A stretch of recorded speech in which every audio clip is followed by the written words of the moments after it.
रिया studio Delhi.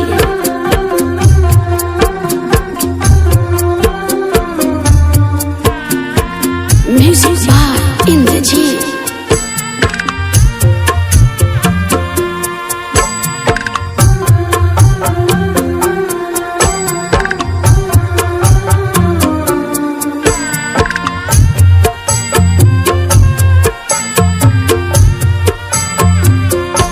जान गे दोनों हाथ में मेहंदी के लगाई दलकोगे। जान गे दोनों हाथ में मेहंदी के लगाई दलकोगे। जान गे हरे हरे बांस के काटाई दलकोगे। जान गे हरे हरे बांस के काटाई दलकोगे।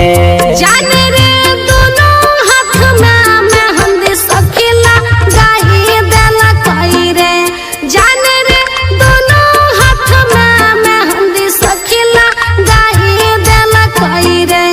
जान रे हरे हरे बांस भाई काटाई दलकोई रे। जान रे हरे हरे बांस भाई काटाई दलकोई रे।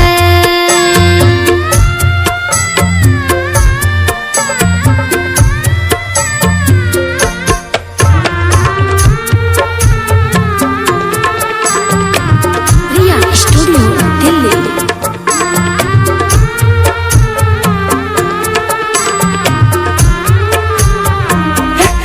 जान के लाले रंग के साड़ी के पिन्हाई दलकोगे। जान के लाले रंग के साड़ी के पिन्हाई दलकोगे। जान के दहिया में हरद के लगाई दलकोगे। जान के दहिया में हरद के लगाई दलकोगे। जान रे लाले रंग के साड़ी बहिन पहनाई दलकोई रे।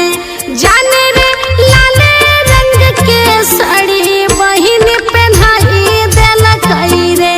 जान रे दहिया में हरद भौज लगाई दलकोई रे। जान रे दहिया में हरद भौज लगाई दलकोई रे।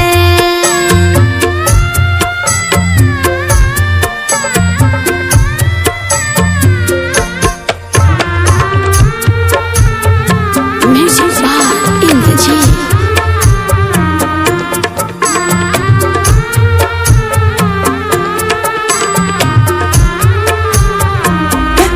जान गे जाई के ससुरबा तू भुलाई जइबी गे। जान गे जाई के ससुरबा तू भुलाई जइबी गे। जान के दोसरा के अपना तू बनाई लेबी गे। जान के दोसरा के अपना तू बनाई लेबी गे। जान रे कहियो ने तोरा हम भुलाई पाइबो रे। जान रे कहियो ने तोरा हम भुलाई पाइबो रे। जान रे सबसे छुपाई के तोरा से मिले ये भोरे। जान रे सबसे छुपाई के तोरा से मिले ये भोरे। जान के दोसरा के अपना तू बना